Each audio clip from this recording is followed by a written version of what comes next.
Hello, I'm Mayor Watt. That is ohmTown up there. That right there is a follower goal. If you'd like to follow me, that would be great. I'm over here on twitch.tv/ohmTown. Also, ohmTown.com. Twitter has ohmTown. Podcast, ohmTown. Basically, ohmTown is everywhere. It's your home. So come on over. Become a citizen of ohmTown. Stay for the news. Come over and chat with me here on Twitch. I'm considering moving over to YouTube as well, but I haven't done a live stream over there. I guess I'll have to do a live stream separate. Maybe I'll do it tomorrow. I'm not sure. I tried to get in earlier today. I got sidetracked with work. Being mayor is a 24-hour a day job, and so here we are. For the next, well, I won't say for how long, but I am going to end up doing the stream at 11 o'clock, like I've been doing.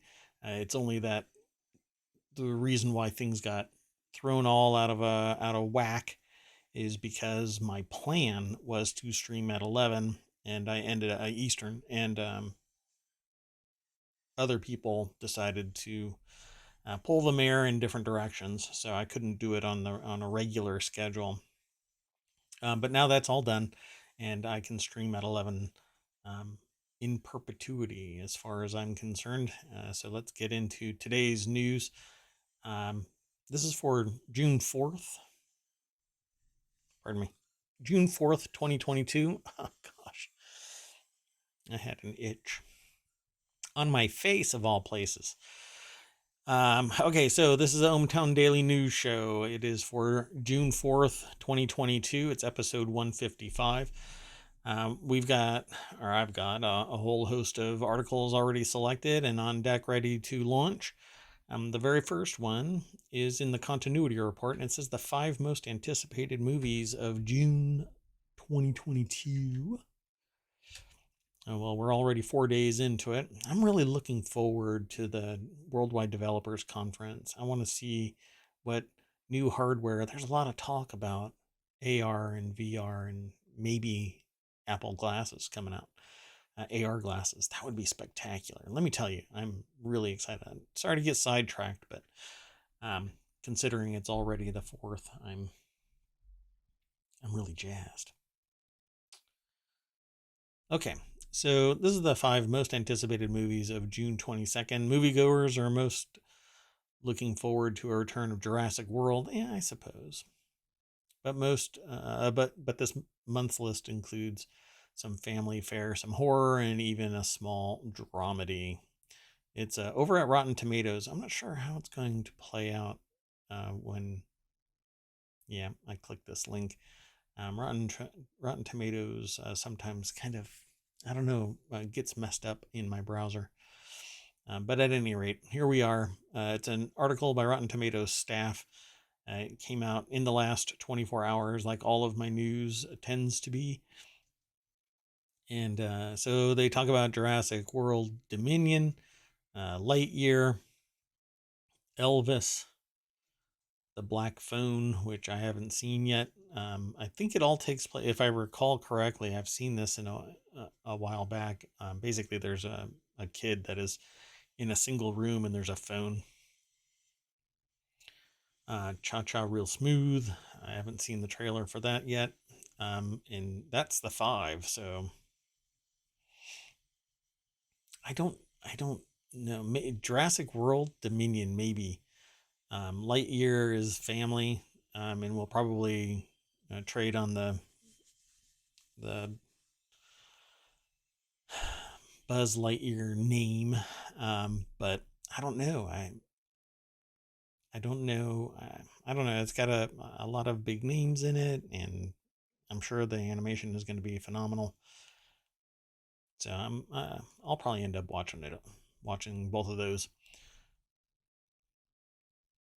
Go over to Rotten Tomatoes. Follow the link that's in the chat in the show notes or wherever you're getting this. Follow the the notes, and you'll be able to see this article about the 5 most anticipated movies of June 2022.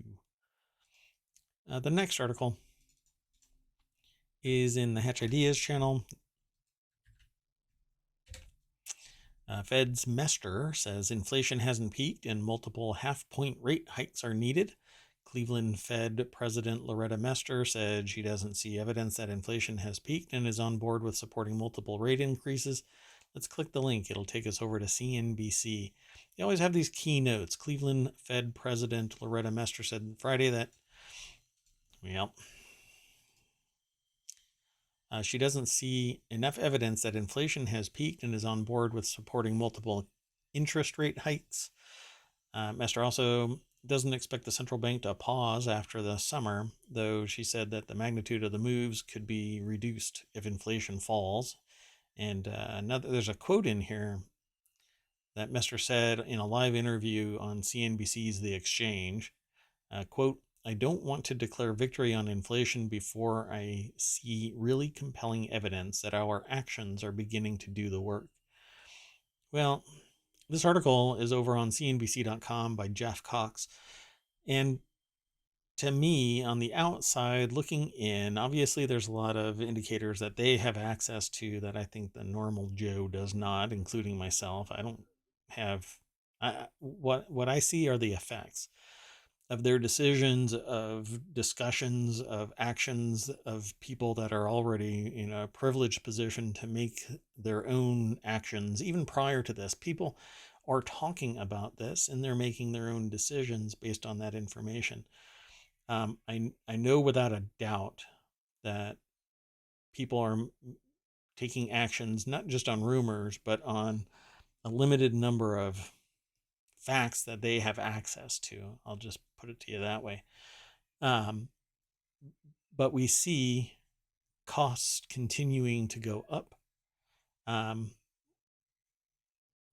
regardless.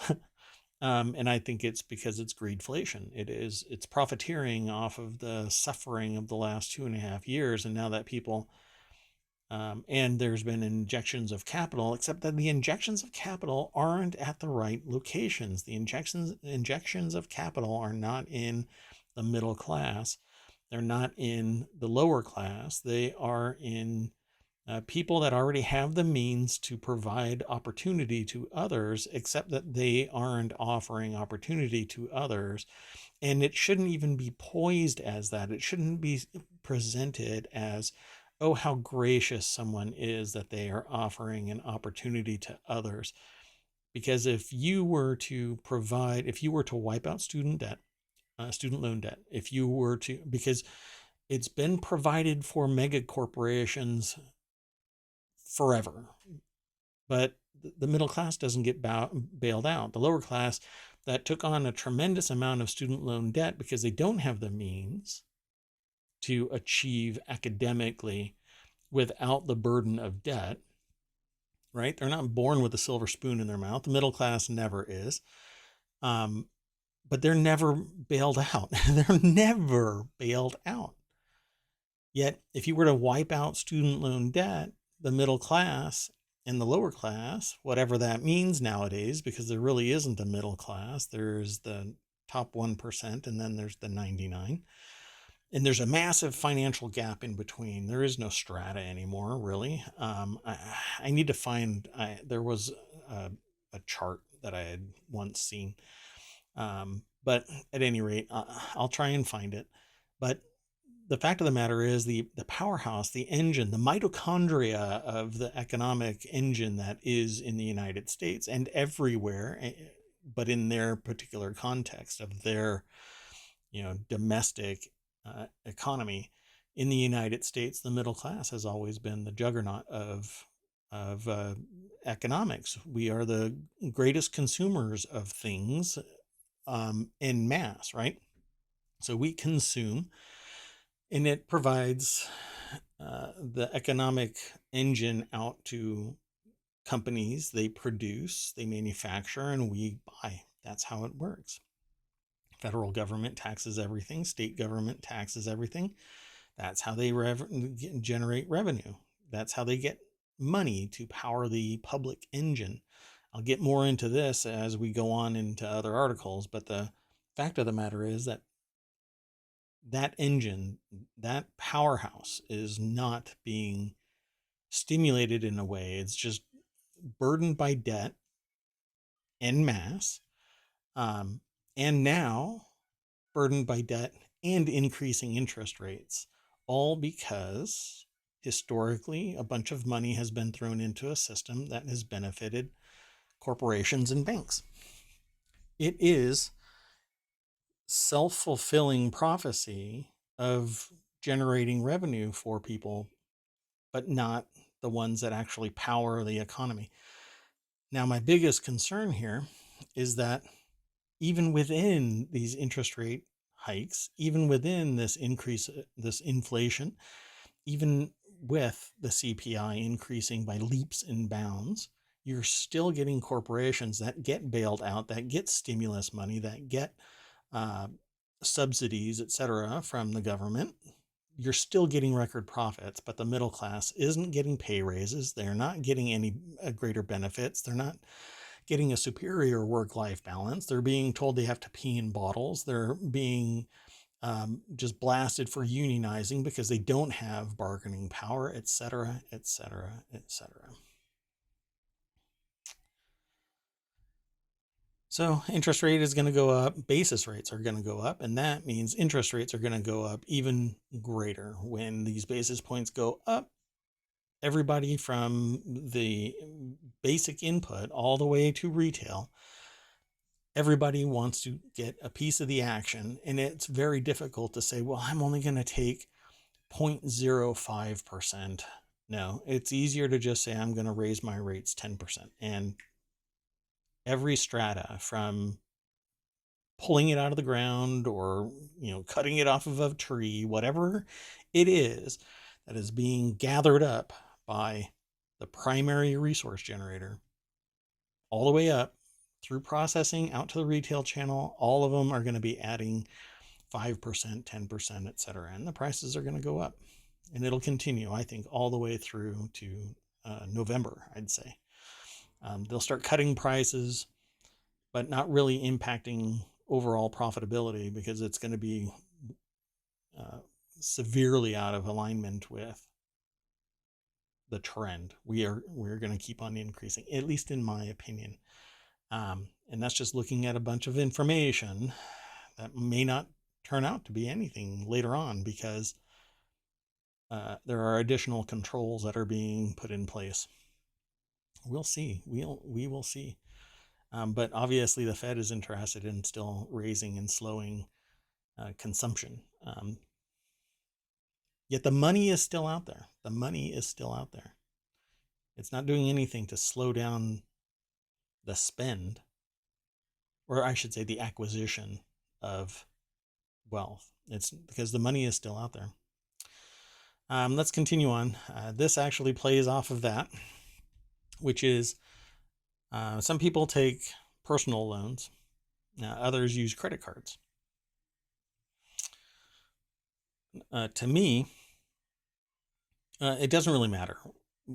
One is leveraging a credit card, and the other one is leveraging your reputation, and both of them are using your credit history to make a determination about how worthy you are of a loan. So if we click this link, it'll take us to Business Insider, and the article is written by Liz Neuven and Ryan Wangman. I don't know what CEPF is, but this is an article called The Average Personal Loan Interest Rate by State Lender and Credit Score. And it says the average interest rate for a 24-month personal loan was 9.41 in February 2022. According to data from the Federal Reserve, the interest rate you get on your personal loan could look different depending on several factors. Primarily, it's your credit report, your credit worthiness, how much debt you are loaded by, the length of that debt retention, your earliest credit entry, credit history entry, credit account. And then it says, before deciding on a personal loan, shop around with several lenders to find the best deal. Yeah, you can do that. let's see if there's something interesting in here. Personal loans can sometimes have a lower interest rate than credit cards. Usually that's the case.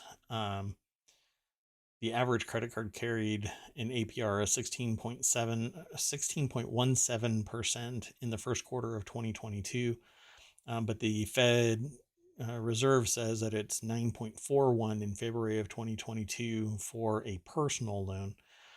And really, it's a personal loan is an unsecured loan of whatever value that you are obtaining. It's usually at a certain value. It's used for something, either to consolidate debt or to make a purchase of some kind. That's kind of a lump sum, plop it on there and you're done. And you have a known repayment rate. So it says average personal loan rate by year. They have a listing here on businessinsider.com where in 2017, the average personal loan interest rate for a 24-month personal loan was 10.13 in 2017 and 9.41 in 2022. Now, the difference between this and a credit card is that it's more difficult to get an unsecured personal loan than it is to get a credit card. Mainly because they are going to look at your credit history for a personal loan. They don't have any assets of any value. They're not even going to look at anything. You're not leveraging anything of value when you make a personal loan. It's basically on your reputation. So you're going to want a really good credit score. If it drops below 700, expect to pay dramatically more. And if you get closer to 600, you can almost count on it being somewhere in the 20s, I'd say. And then it says here average personal loan interest rate by state. And I think Hawaii is going to be the highest, or no, lowest. Sorry. I think Hawaii is going to be the lowest. Well, Guam apparently is right here, but, and then depending on the state, it's kind of all over the place. Rhode Island is almost 12% for a personal loan. Virgin Islands is 14%. It's all about the amount of risk that a region is willing to take, and it's state by state. There's no real federal mandate one way or the other. And in that particular instance, they're talking about a $5,000 personal loan for 3 years, not 2 years. So I'm going to scroll down a little bit more, and I think that's it, right? So loan rate by lender, they have something. Average personal loan rate by credit score. And I think, so yeah, 720 and above is 12.5%. That's probably the high end of a personal loan at the 700 or higher level. But the moment you drop below that, you're looking at it just going through the roof. And like I said, if you're getting into the 600s, you're looking at 20% plus, which is almost like loan shark level. I mean, unless you're in a pinch, don't do that. And when I consult, I tell people don't go into debt to buy something unless you know that you can pay it off, unless you know that it's not going to be a burden and you want to just kind of drip that payment out. In fact, depending on how you pay off something, it's actually beneficial to do something longer term because it shows that you have that dedication, commitment. Your first car that you purchase, if you do a loan and you pay it off, it actually shows that you have that reliability, that you're familiar with the responsibility to pay that kind of stuff off. And it can turn out pretty good. Anyway, from there, that's the end of the article. But I encourage you, if you want to get more nuanced perspective from this, from Business Insider and these two authors, these two writers, go for it. Go over to businessinsider.com. Follow the link in the show notes, please. The next article is over in the Word in Tech channel here on ohmTown, but it was aggregated from another source. Always keep that in mind. My news isn't from an internal anything. I don't use editors or anything. I grab it from the source and then provide it here in a very small snippet, and I talk about it. In the word in tech, glasses or no glasses, this year's WWDC is all about AR. AR is augmented reality. It's a form of VR where, depending on what you use, it's superimposed in your field of view. And right now, for all we know, there are elements of augmented reality existing out there right now.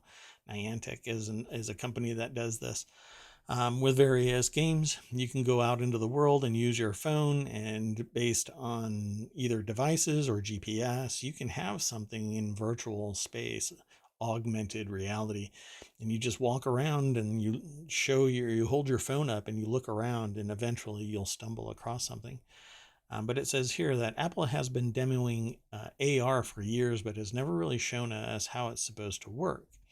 Apple's software is very good, generally speaking, even as the company has spread its focus among more platforms than ever: Mac OS, iOS, iPad OS, tvOS, and watchOS, and whatever software Apple's building for its maybe possibly coming someday car. And it's also almost certainly coming soon AR VR headset, which I don't know why they made any. I've seen just about as much for the car as I have for the headset in terms of news. I'm not sure why one is more likely than the other. Right now, with ARKit, you can actually throw everything that somebody can imagine into augmented reality space in wherever you're living. It's pretty cool stuff, but I would really love glasses. As long as they are like this, maybe with a thicker, what do you call it? I don't know, the little earpiece. The arms on your eyeglasses. Wow, what is that even called? I've completely forgotten. Anyway, if it can be like this, then I am in love, and I will spend copious amounts to get access to them. But please make it somewhat reasonably priced for the lenses. My God, they are. Eyeglasses are so expensive, and it's because there's no competition. Don't tell me Warby Parker is knocking down enough price to be competitive. Prescription glasses are just so expensive. I have a pair of sunglasses that are prescription that are many $100s. I'll just say that. Disconcerting for anybody that needs them and can't afford it. This article is over at The Verge by David Pierce. Apple needs to show us what a world looks like after smartphones, and I agree. And I don't want to hold up a device just to interact with augmented reality elements. I would love it for it to be able to detect my hand and be able to interact with the AR elements. Ta-da! If it's within proximity of the AR element. Let's scroll down here for a minute.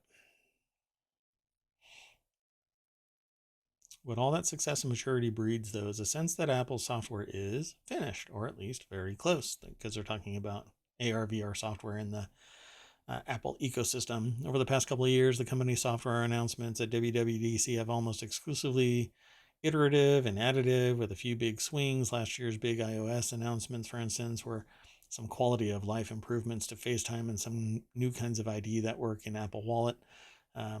Otherwise, Apple mostly just rolled out new settings, menus, new controls for notifications, focus mode settings, privacy tools, that sort of thing. Yeah, I agree. Now we need the next big thing, and I think augmented reality is it. So much so that I'm very excited for the WWDC event to take place. And let me see if there's anything else going on here. The last time the last time anyone, according to this article, had a truly new idea about how we use gadgets in 2007 when the iPhone launched. Since then, the industry has been on a path. improving and tweaking without ever really breaking from the basics of multi-touch. But AR is going to break all of that. So I think that this author, David Pierce, is on the same page as I am, or I'm on the same page as many others that think that AR is really where it's at. VR is focused. It's very hyper niche. It's hyper local. You can't go anywhere with VR, but AR can be pervasive. It can be extraordinarily productive. It can throw you directions right on your glasses. You can interact with people even in AR space, because if the programming is done right, then they can be superimposed in your field of view. They may not be able to see you, but they can see an avatar of you, symbolic in the same way that you can see them, or you can actually see them because they can be sitting in front of a webcam, even with AR, and you can talk to each other that way instead of on a monitor. So it could reduce what I'm looking at right now. I actually got rid of 2 of my monitors because I felt like I was just being inundated with glass. But with Google glasses or Apple glasses or Microsoft AR glasses, not HoloLens. HoloLens is really big and bulky. But what I want to do is be able to, within a certain region, throw up monitors that allow me to interact with data without having a display. And if I can spend the money on AR glasses that do the same thing, I can get rid of all of this and save tons of power, tons of desk space, increase my privacy just tremendously. I mean, it would be beautiful to just come in here and not have all this glass everywhere. Pardon me. So here's to WWDC dropping AR glasses next week. I think it's next week, yeah. So the next article is in the Smack Talk channel. Apple's mixed reality headset may miss WWDC for 2023 launch. So Apple won't introduce its often rumored VR AR headset during WWDC, with battery issues reportedly forcing Apple to delay the hardware release into 2023. I put these 2 together because they basically showed up in my news feed at the same time. This is an AppleInsider.com article. Every article that I have seen from Apple Insider has these VR glasses, not AR glasses, as their post image. But Malcolm Owen is writing this article over at Apple Insider. And it says here, recent rumors have pushed the narrative that Apple will go big on AR and VR into WWDC 2022 to give developers a chance to make apps for the headset launch later in 2022. We're really deep into 2022 for this. If this was the case, then it would have been announced in 2021's WWDC so that it can launch in 2022. But I think that it will get announced in it will get announced in WWDC 2022 and launched in early Q1 of 2023, giving ample time for people to develop apps and infrastructure and support for 2023. In fact, I would suspect that some people that know how to keep a secret are already in the loop for this. An article discussing Apple's tapping of Hollywood directors to develop content for the headset. Sources of the New York Times discuss the hiring of Mike Rockwell from Dolby Technologies to work on the headset. The 2 people familiar with the project said that issues have forced Apple to postpone a release until 2023. Yeah, sure, release, but it'll get announced, I think, next week. I hope. I have no insider information, so this is basically me reading the tea leaves, so to speak. The next article is in the Stock Marketeers channel, which is a show that I want to bring to Twitch about the stock market, business in particular. This is in the financial crime segment of MarketWatch.com. The FTC has accused financial education services of pocketing bogus fees from desperate victims over the past 3 years. A judge shuts credit repair service accused of being a $467 million pyramid scheme targeting people hurt by the pandemic. Let's click the link and that'll take us over to CNBC, right? No, Market Watch. Come on. Wow, that took a tremendous amount of time. I'm not sure what's going on. Where is it? Ugh, I don't know why the site does this. Every once in a while, it kind of throws me an oddball link. And because my aggregator grabs just a snippet, it should be linking directly to it. But let's see if I can find the actual article. Oh, one moment. There it is. So I'll correct the link in the article in the show note. And anyway, so this article was actually published initially May 31st, and it was updated within the last 24 hours. But it says judge shuts credit repair service accused of being $467 million pyramid scheme targeting people hurt by the pandemic. And it says that the FTC has accused financial education services of pocketing bogus fees. And I agree. I think some companies will exploit any weakness in oversight, in policy and procedure, anything really, to either make money. It's about scruples, really. The company and its owners are accused of raking in $213 million in bogus fees from customers in the past 3 years. The FTC filed its complaint in federal court in Detroit, where Judge Bernard Friedman issued a temporary restraining order last week, shutting the company down and freezing its assets. In his temporary restraining order, which was unsealed on Monday, Friedman said, there is good cause to believe financial education services generated a total of $467 million as a result of unlawful practices. These defendants collected millions in junk fees as part of a pyramid scheme that peddled phony credit repair products, and they are pleased that the court shut down the operation and froze its assets and will continue to pursue firms that prey on families' economic pain. Yeah. I won't get too far into this, but the firm had operated under a number of different names, including United Wealth Service, VR Tech LLC, CM Rent Incorporated, and Youth Financial Literacy Foundation, according to the FTC. Yeah, if the youth were being made literate by this, it's by pain and suffering based on this little snippet of writing. Customers who called the company's hotline would be told that to take advantage of the firm's services required an upfront fee of $99, followed by an additional $89 per month afterwards. Customers were told that they should expect to see their credit scores improve within 90 days. So they would basically get $300, $400 from a person within a quarter. But to reduce the fees and make money, callers were told that they could become agents for financial education service. Yeah, so it was basically an MLM. They could earn $1,000 a week and get the company's services at a discount.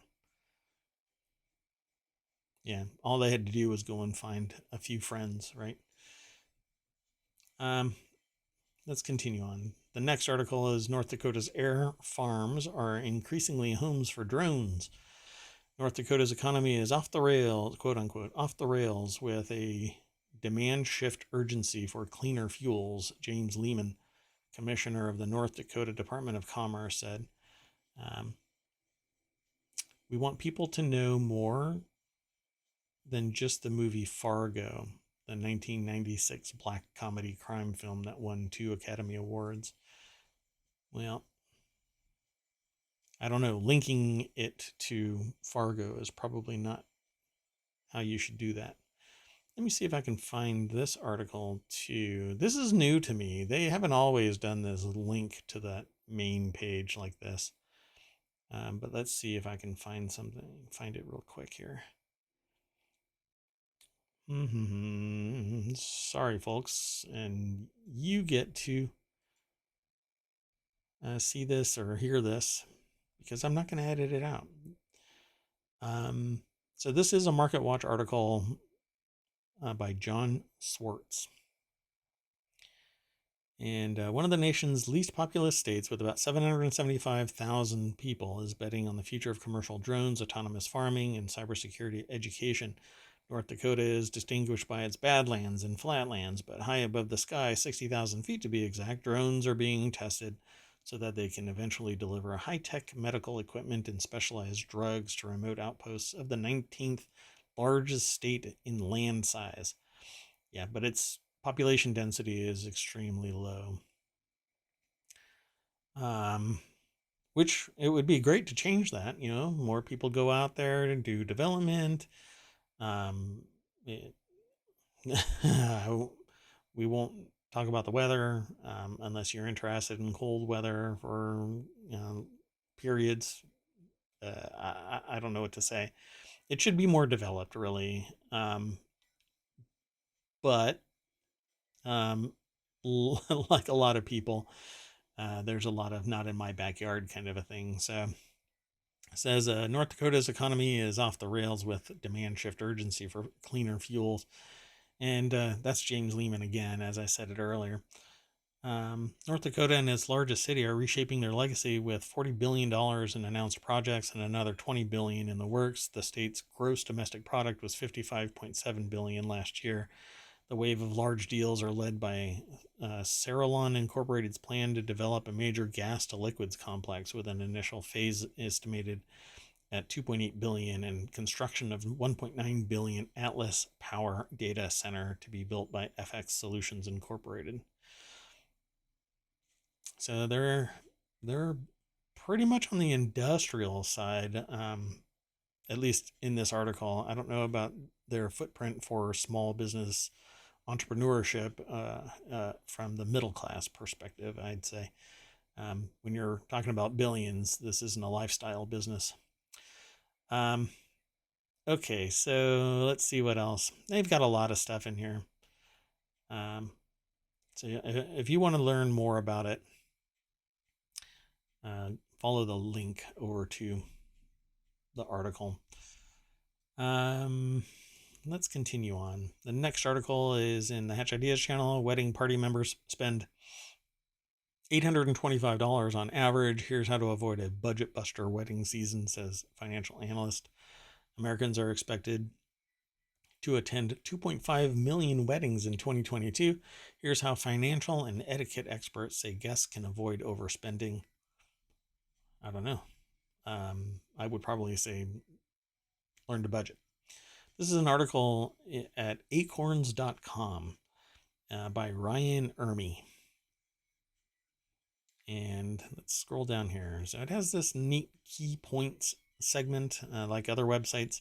Americans are expected to attend 2.5 million weddings. I've already mentioned that. The most since 1984, which is a weird year just to throw in there, according to the Wedding Report.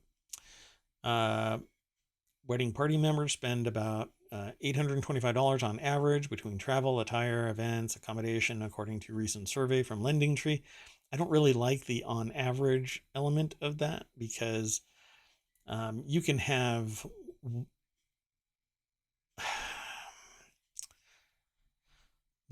a whole lot of really high priced spending and then a whole bunch of low price spending, but the average doesn't really give you a proper perspective. I would probably choose median.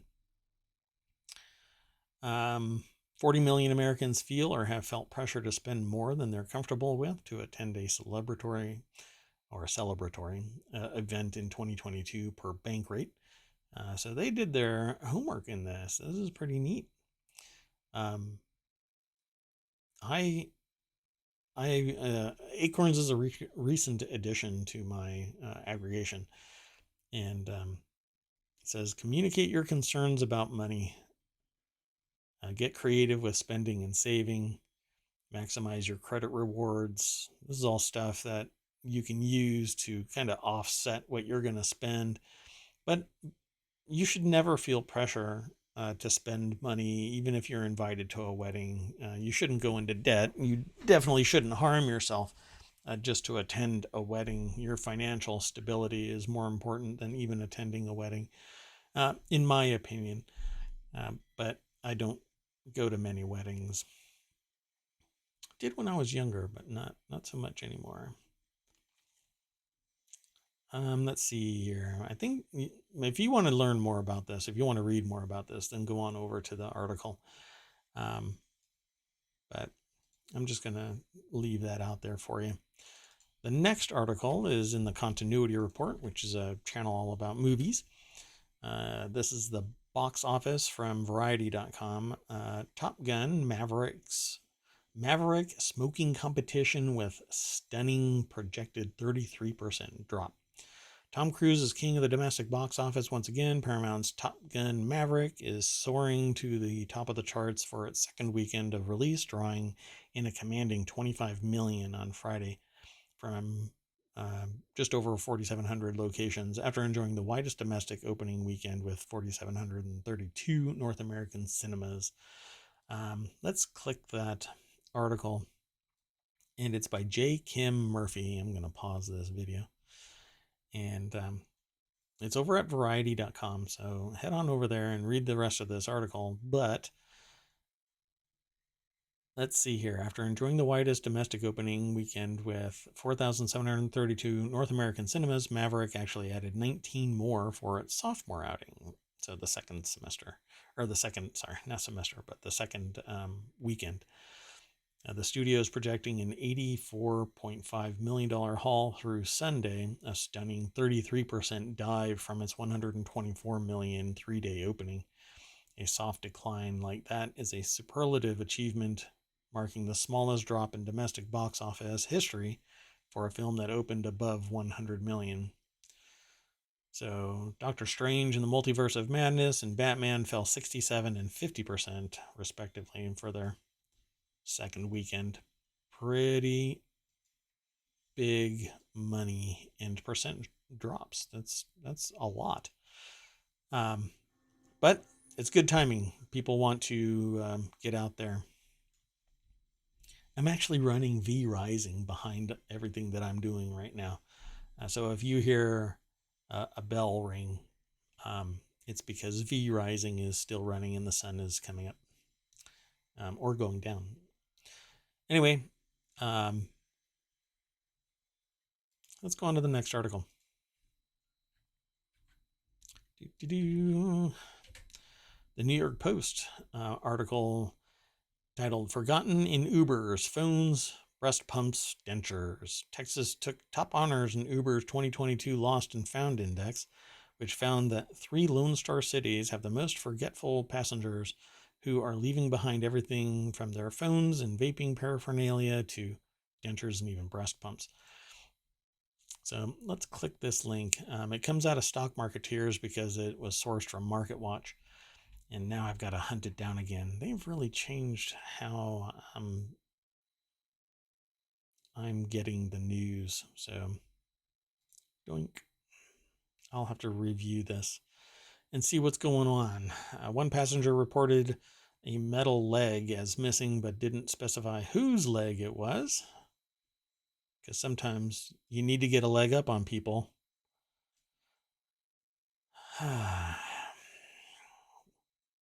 Be sure to follow, otherwise you'll miss jokes like that. Austin, the state capital and home of the University of Texas, had the most absent-minded absent-minded passengers for the second straight year, with Houston coming in at number 3 and Dallas at number 5, according to the 6th annual index by the rideshare company. I really think that this could probably be something that could be talked about. like each month, just talk about the stuff that's missing, and maybe you can find you can find the owners of these things There were also some bizarre items, writers reportedly, that they left in the cabs between May 2021 and April 2022. They include grandma's teeth, a fingernail, ew, ew, Supreme underwear, I'm not sure what that is, and 40 chicken nuggets and a breast pump and a white cowboy hat that were left together. uh, it's like Homelander from The Boys. That's on Prime, by the way. I just binge watched the 3 episodes, um, and along with uh, Stranger Things season 4, I'm so hungry for kind of this darker stuff that is both humorous and um, just the opposite of Marvel. There's It's so much more grim in The Boys. Anyway, if you want to read more about this, it's over at Market Watch. I think it'll be an interesting. There's a little bit more. It says that the article was first published on NewYorkPost.com or NYPost.com. In the 2021 survey, there were more incidents of lost Lysol wipes, hand sanitizer, and COVID rapid tests and vaccination cards. I can imagine that. I mean, we're 2 years into a pandemic. Let's continue on to the next article. This is in the Smack Talk channel simply because it has to do with AirTags and Apple, and it was probably sourced from Apple Insider or some other of my Apple-related news aggregation sites or sources.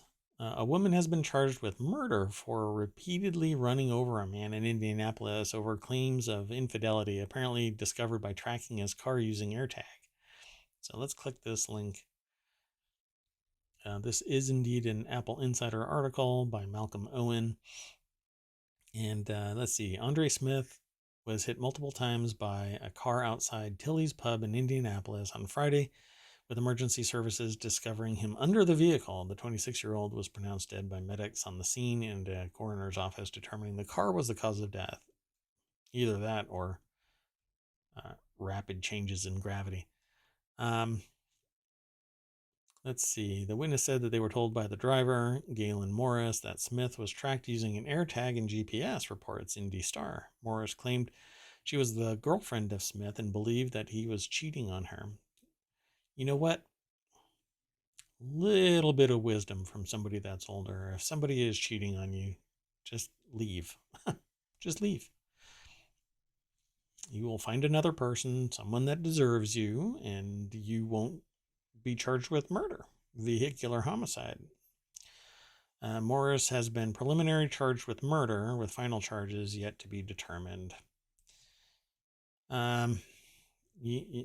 Coping skills, folks. We need to teach how to cope with stress, and it's different per person and unique to their particular flavor of upbringing and psychology and what they have had to deal with in their life. And we just do a shockingly weak effort to offer mental health as a society. I won't even call out regions because I can't speak to everybody. But around me, I definitely think that there is an issue with mental health. We just don't teach how to cope with stress and how to alleviate that stress without doing something like this. A lot of it is about opportunity and equity and whatnot. But let's move on. The next article is over in Four Wheel Tech, the Super 73R Series e-bike. I keep wanting an electric motorcycle, but batteries just aren't where they are for me. I can't keep a UPS from having to replace its batteries. I don't know. It's like water and ants and batteries are the insidious things that are on my radar. Maybe I just overshared. Anyway, the Super 73 R Series e-bike is expensive, heavy, and extremely fun. This article over at Ars Technica says, without a doubt, the Super 73 R Series Brooklyn is the worst bicycle that they've ever ridden. It's too small for many adults. It forces you into an awful riding position. It's unconscionably heavy, and it offers a grand total of 1 gear. Riding it was also far and away the most fun that they've had on an electric bike yet. So let's click the link.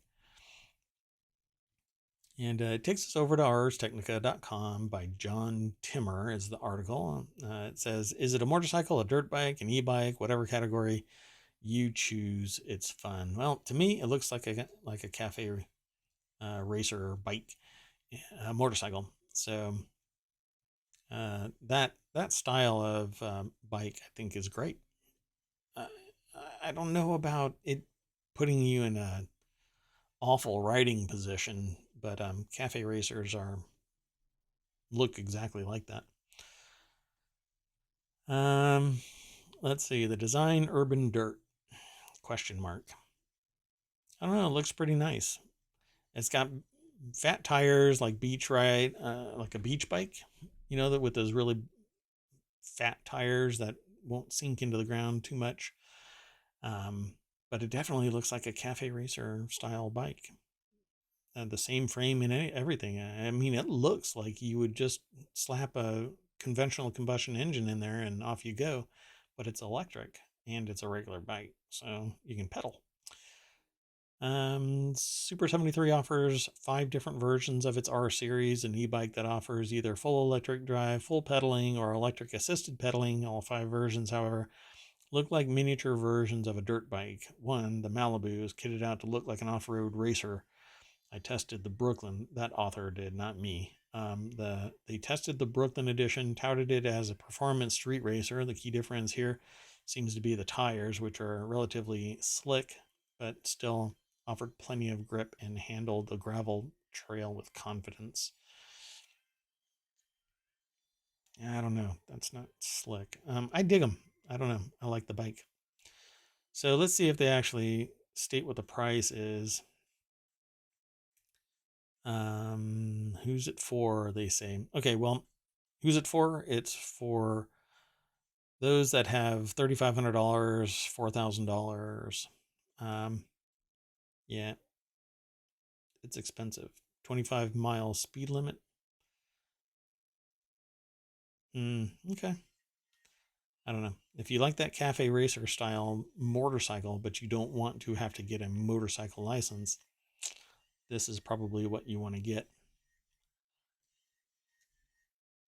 Just to ride around. I mean, it's not something that you can go long distance off-roading with, I'm sure. Let's go on to the next article. That next article is in the Hatch Ideas channel, and the author of this article visited Home Depot and Lowe's to compare the home improvement chains, and they saw why do-it-yourselfers and professionals have different preferences.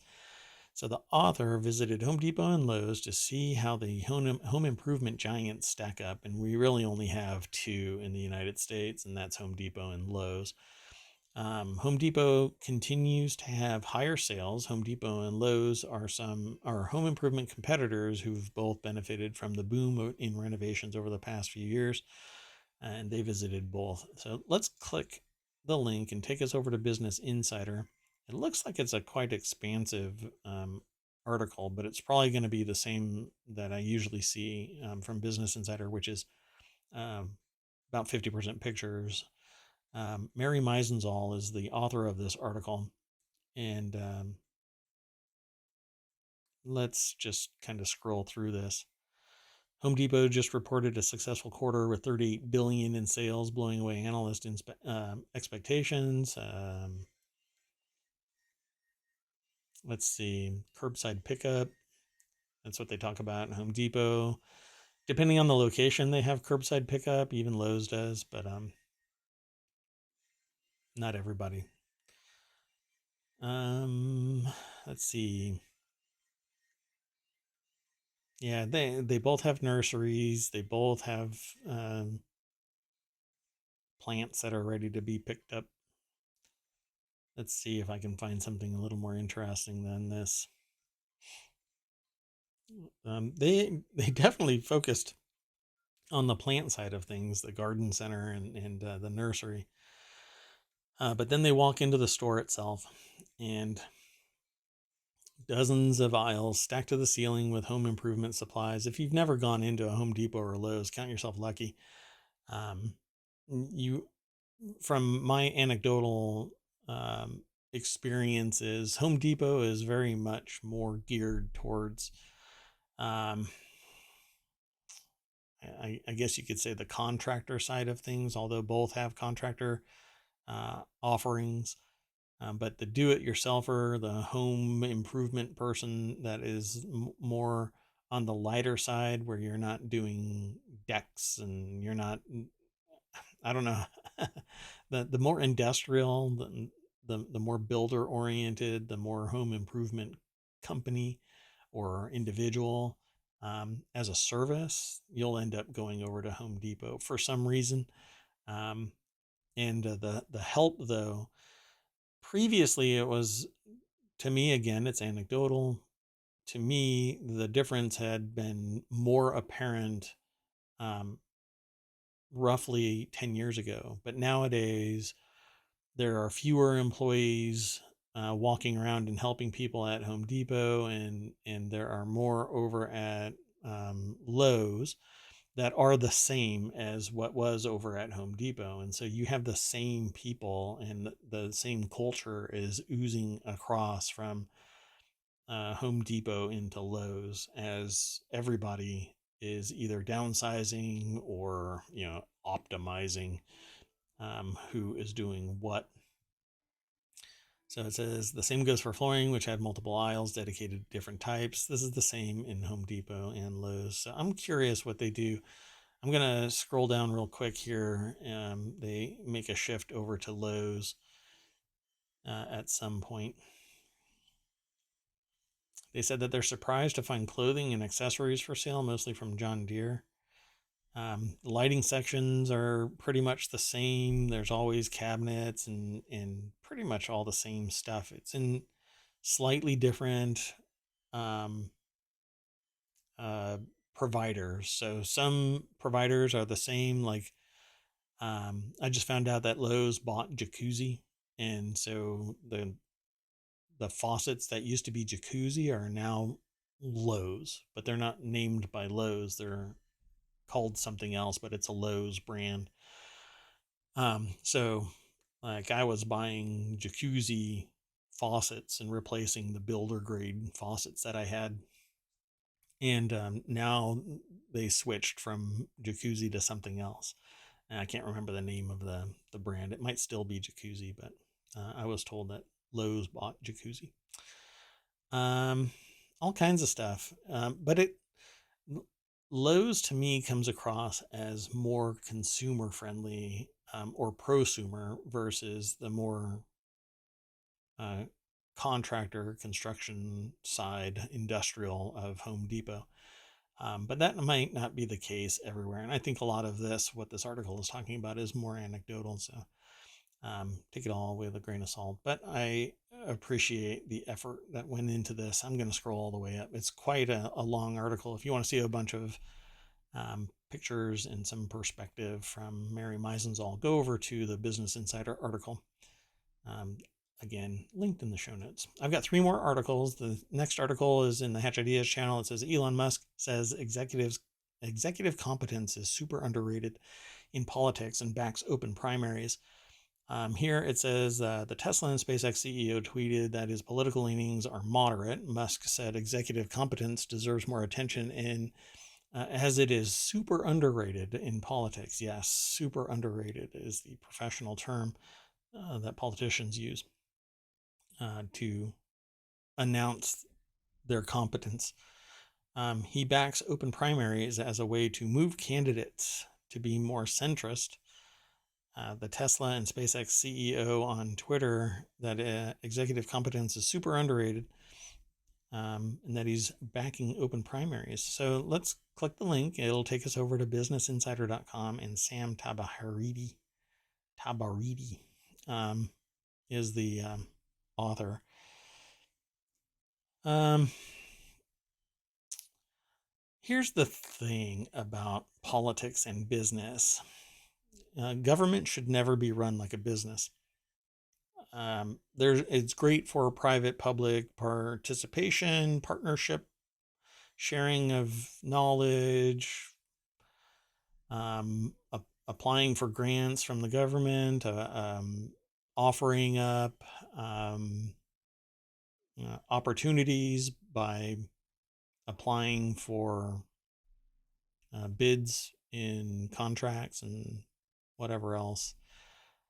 And I don't know, this kind of dragged me down real quick because my point is government should never operate as a business. It should take the best of business, but it shouldn't operate as a business. Why? Because government is lossy.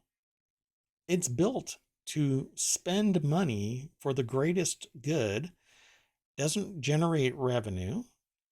It is there to support the citizens that pay into either the local, state, federal government. And it should never, ever fail.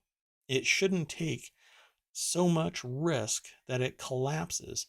It shouldn't make decisions in a vacuum either. So it has to be in partnership with private enterprise, but it shouldn't operate as private enterprise because government cannot afford to collapse. If it does, it never recovers. It doesn't recover because everybody lacks confidence in the enterprise from that point on. The reason why businesses can fail is that it's largely anonymous. If Tesla were to fail, people would probably assume that there's greater risk with Elon Musk, but with so much money and so many other things, he'd be fine. But the people that are in the enterprise are completely screwed. They'd have to go somewhere else, find something else. And they are the ones that are. So imagine if government were to collapse. Imagine that. So I get really bent out of shape when the government even shuts down, because the government should never shut down. It should be striving towards an acceptable ratio in its spending, so that even though it is spending in a negative, the GDP and taxes have the ability to recover. But there's a lot of people that are making public risk and private benefit. And that's the problem with running government as if it is a business. It's a mistake to do that. Entirely a mistake to do that. So I don't care about executive competence. There are a lot of people that are extremely competent out there that aren't part of a Fortune 100 company, because there's a lot of who you know, not what you know in business. And really, it shouldn't come down to who you know in government, even though in politics, there is a tremendous amount of who you know. And I know of people that have gotten jobs because of who they know in government. And it just shouldn't be that way. Now, I hear the voices saying, "Oh, Mayor Watt, you're very naive. How can you be running ohmTown?" Well, look around. I mean, there's not a lot of people here in my chat, so I guess I'm not running it really well. Oh my goodness, what happened to this? See, I don't grab, I don't edit the posts, so this is just kludgy and I'll have to fix it. But let's just go to the source. This is over at The Hill. I think they do something with their articles that make things kind of wonky, but let me pause this. This is an article over at The Hill, and I'll throw this into the show notes And you can click visit the source. I'll have to edit this article. But anyway, the article's over at The Hill, and it's the CDC says 20 monkeypox cases detected in 11 states and viral strain identified. It's an article written by Joseph Choi. And there's only 20 monkeypox cases. I talked about it briefly yesterday. It's very focused in who has apparently been getting it.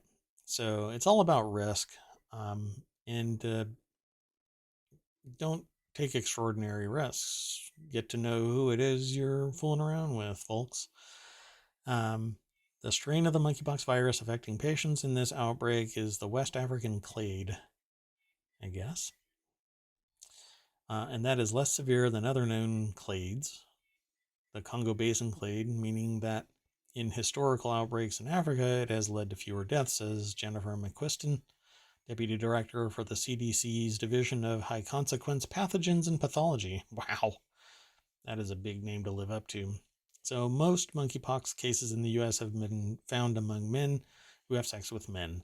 But the CDC confirmed that one case had been found in a woman who traveled to West Africa and reported having a heterosexual sex life.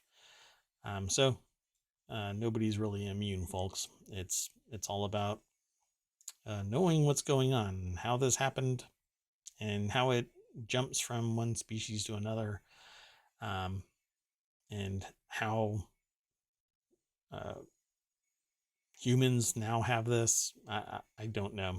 So it says CDC provided a rough timeline of the monkeypox outbreak in the U.S., sharing that the first 2 cases were detected in men, one in Massachusetts, one in New York, who had traveled internationally. So I'd be curious about how they were exposed, how this happened. Maybe I'll do some digging around and see. But let's go on to the next article. And the last one for today. It is majority of U.S. teens prefer in-person learning from a survey from Pew Research, but there is some serious caveats here. The story at a glance segment that they offer is a survey finds 65% of students would choose to learn exclusively in person when the pandemic ends. Around 8% said that they attended hybrid classes, and another 11% said that their courses were completely virtual, yet only slightly more than half of Black teenagers surveyed indicated a shift back to in-person learning at the end of the pandemic, while 70% of white teens said the same. This is an article over at thehill.com by Adam Barnes, and it too was posted within the last 24 hours. It says that 80% of teens between the ages of 13 and 17 attended classes entirely in person in the last month, and these are teens. Found that 80% of teens between the ages of 13 and 17 attended classes entirely in person in the last month. Around 8% said that they attended hybrid classes, and another 11% said that their courses were completely virtual. In the views of how students prefer to learn, 65% would choose exclusively in-person instruction, which is slightly different than what that article said at the beginning of this. It said, found that 80% of teens between the ages of 13 attended classes. And then I think, where was it? 80% of teens, right? That's what they keep on saying, but this is compared to 18% who favor hybrid model and 9% who would rather learn online.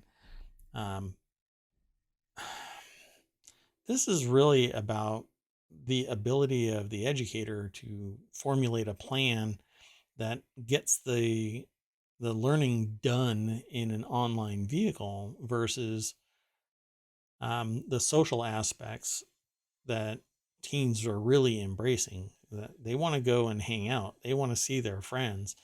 They would prefer not having to go to class at all. So the survey also asked students to assess their school's handling of both online and hybrid learning structures. About a third of the students said that they were not at all satisfied with their school's efforts, but the remainder felt the school handled the disruption very well or somewhat well. But it's not about the disruption, it's about the vehicle in which they are learning. So if everything was well planned, well organized, and um, the ability for the student to just learn the material and be interactive and be able to apply it and walk away going, yes, I learned something each day, that would probably kind of, well, it would change the narrative quite a bit. It says there is a worry among students and parents that the pandemic negatively affected educational achievement. Only half of the parents surveyed said they were not worried their child's academic outcomes were disrupted. So it's basically 50-50. But for teens, they need that social interaction. Otherwise, you kind of separate, you become distant, and you feel that you're losing your friends because you're not able to hang out um, 4 hours in each classroom. I mean, you get to hang out all day with your friends, as opposed to the people that are local to your residence, wherever you might be. And not everybody has a lot of people that they can hang out with, depending on where you're living. So I think that it's interesting. But we have a perception that in person is superior, and the data really doesn't pan out that way. Based on what I've done research looking at data, um, if you have a well-designed course and the students are embraced online so that they are engaged and there is relevance and they make a connection, online learning is just as effective or superior because they can do it at their own pace, on their own time, even if it is guided in stages or regularly.